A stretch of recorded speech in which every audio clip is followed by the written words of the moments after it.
नमस्कार, मी भीमराव खडाळे पाटील बीकेपी मराठीमध्ये आपलं सर्वांचं स्वागत। आज नवीन दिवस, नवीन विषय, नवीन दिवसाची नवीन अशी चर्चा।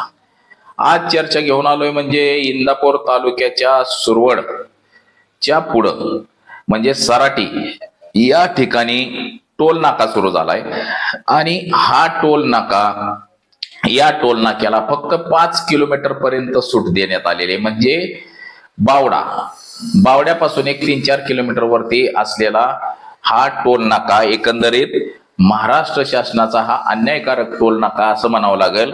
कारण की महाराष्ट्रातल्या नव्हे तर देशातल्या सगळ्याच टोल नाक्यावरती 20 किलोमीटरच्या आत सर्वांना सूट असते।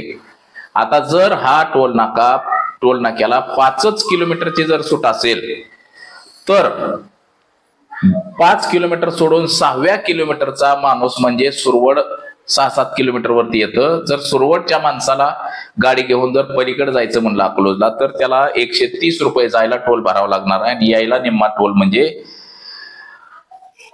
70 रुपये टोल भरावा लागणार आहे। बघा, त्याच विषयाची आज चर्चा घेऊन आलोय। तर चला, सर्वप्रथम आपण जर चॅनल सबस्क्राईब केला नसेल तर चॅनल सबस्क्राईब करावा ही सर्वांना विनंती आणि चला चर्चेला सुरुवात करूया। महाराष्ट्राच्या नव्हे तर देशाच्या इतिहासामध्ये पहिल्यांदा 5 किलोमीटरच्या आतल्या लोकांना फक्त सवलत असा टोल नाका हा भारतामध्ये पहिल्यांदा इंदापूर तालुक्यामध्ये महाराष्ट्राच्या राज्याच्या मंत्रिमंडळामध्ये मंत्री असलेले दत्तामामा भरणे यांच्या तालुक्यामध्ये सराटी या ठिकाणी झालेला आहे।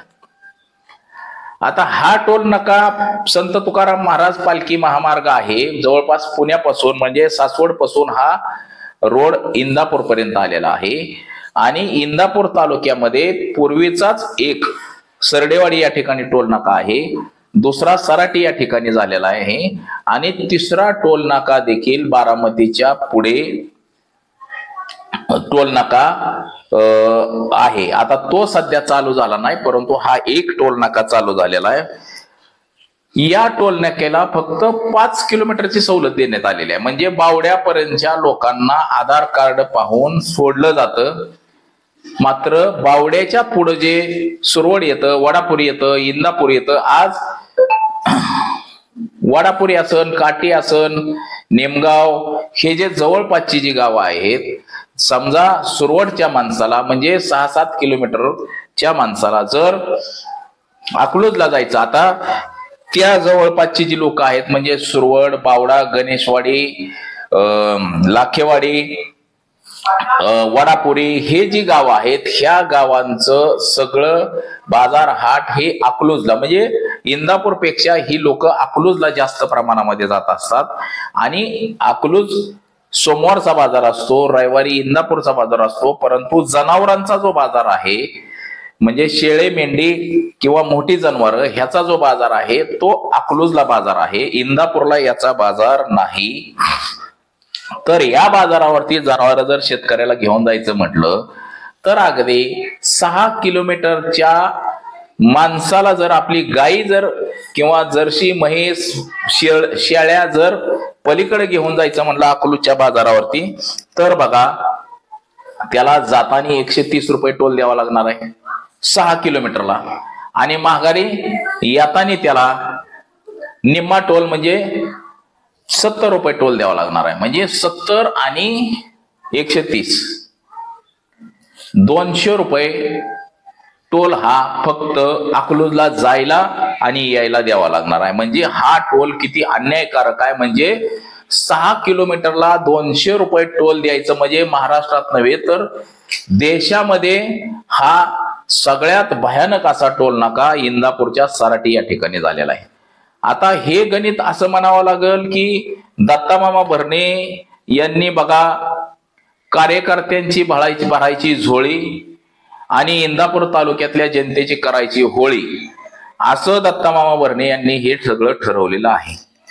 वास्तविक पाहता इंदापूरचा जरी माणूस अकलूजला जायचा म्हणलं तरी त्याला इंदापूर पासून 25 किलोमीटर अकलूज पडतंय, 25च्या बी आत। मग 25 किलोमीटरला जर 200 रुपये टोल द्यायचा म्हणलं जायचं आणि यायचं तर टोल कितपटीनं टोल बसला। आता जर सुरवडच्या माणसाला म्हणजे 8 किलोमीटर वरच्या माणसाला जर जायचं आणि यायचं 16 किलोमीटरला 200 रुपये टोल द्यायचा म्हणलं तर 12 ते 15 रुपये किलोमीटरने टोल पडतोय. मग हे काय पद्धत आहे लुटमारीची? म्हणजे आपले कार्यकर्ते सांभाळायसाठी जनतेची होळी करून टाकायची का इंदापूर तालुक्यातल्या? आता ह्या सगळ्या प्रकरणामुळं बावडा मतदारसंघ असेल किंवा काटी लाकेवाडी जिल्हा परिषदेचा मतदारसंघ असेल, वडापुरी मतदारसंघ असेल, म्हणजे पंचायत समिती झेडपीच्या या गटामध्ये मात्र दत्ता मामा भरणे यांना चांगला झटका बसू शकतो या टोलमुळं. कारण की इंदापूर तालुका हा जवळपास बागायताचा 50-60% पट्टा आहे. म्हणजे नदीचा पट्टा आणि तिकडचा जरी पट्टा वडापुरी काटी हा जरी असला तरी त्या बाजूची जी नदी आहे त्याच्यावरती देखील बागायती क्षेत्र मोठ्या प्रमाणात आधारलेलं आहे. आणि त्यामुळं जवळपास सर्रास लोकांकडे 4 व्हीलर गाड्या आहेत आणि 4 चाकी गाडी घेऊन फिरायचं जायचं म्हटलं की त्या सराटीपाशी गेलं की तिथं टोल द्यावा लागणार आहे. आणि तो किती किलोमीटरला? 10 ते 12 किलोमीटर जायचं म्हटलं तरी तुम्हाला 130 रुपये टोल, आणि रिटर्न यायचं म्हटलं 10 किलोमीटरला तरी 200 रुपये टोल नाका द्यावा लागणार आहे. आता इंदापूरच्या माणसाला जरी जायचं म्हटलं तरी त्याला 25 किलोमीटरला 200 रुपये टोल द्यावा लागणार आहे. म्हणजे 10 रुपये किलोमीटरचा टोल हा अन्यायकारक आहे. मग असं का केलं जात नाही की बाबा 50 किलोमीटरला टोल नाका आहे तुमचा, तर इंदापूरच्या माणसाला जायला निम्मा टोल का बसत नाही? टोलच घ्यायचा आहे तर निम्मा टोल घेतला जावा ना. एक तर देशात पहिलं उदाहरण आहे की एखाद्या तालुक्यामध्ये 3-3 टोल लावले ते. म्हणजे हे आता आमच्या इंदापूर तालुक्याचे जे मंत्री दत्ता मामा भरणे यांची कृपा आहे. इंदापूर तालुक्याला लुटमार करण्याची तालुक्यामध्ये 3-3 टोल इंदापूर तालुक्याला बसवून टाकलेले. लोक काय तेवढ्या पुरती कालवा करणार आणि त्या टोल नाक्यावरती सारखी हाणामारी होणार. आता मध्येच एकाला तर दुपटून काढलाय, टोल नाही दिला. म्हणजे सगळे टोल नाका म्हणलं की कुठलाही टोल नाका महाराष्ट्रातला नव्हे तर देशातल्या कुठल्या बी टोल नाक्यावरती तुम्ही जावा, तिथं जर पूर्ण दादागिरी करणारी किंवा भांडण करणारी असली तरच टोल वसूल होतो, अन्यथा टोल वसूल होत नाही.